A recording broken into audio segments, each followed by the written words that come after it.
Iapil na usab sa Enhanced Countryside Development Program sa lalawigan ang mga nagbuhi og kahayupan sa probinsya sa Subo.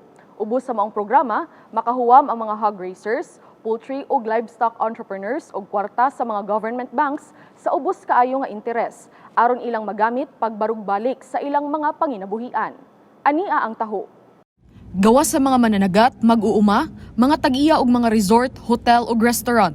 Giapil na usab ni Gobernador Gwendolyn Garcia ang mga nagbuhi og mga hayop sa probinsya sa Enhanced Countryside Development Program sa lalawigan. Kini aron matabangan ang livestock industry nga grabe usab nga naapektuhan tungod sa kadaot sa bagyong Odette.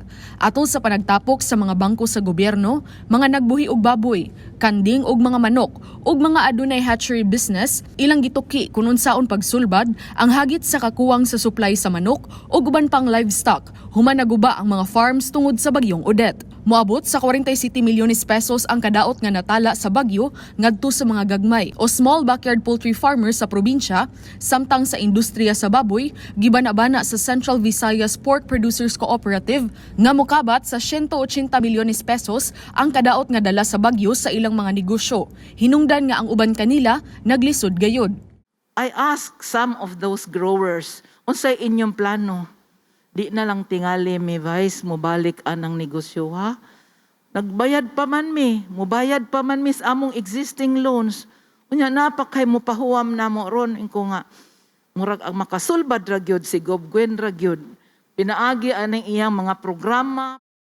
Agi gayuda og pagsanong sa hangyo ni Gobernador Gwen Garcia, mitanyag og loan ang Land Bank of the Philippines, Development Bank of the Philippines ug Philippine Veterans Bank nga adunay mubo nga interes ngadto sa nagbuhi og hayop sama sa ilang gitanyag didto sa mga mag-uuma ug resort owners.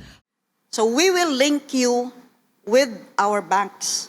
And we hope that by the end of this afternoon, masabot nato sama sa gibuhat nato sa tourism sector. Doon na tayo milestones. Naibaw ko ang uban ninyo.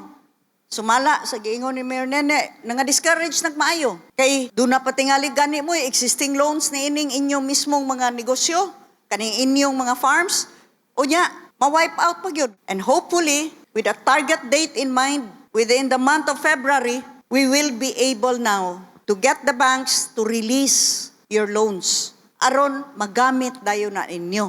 Pagbarog, pag-usab.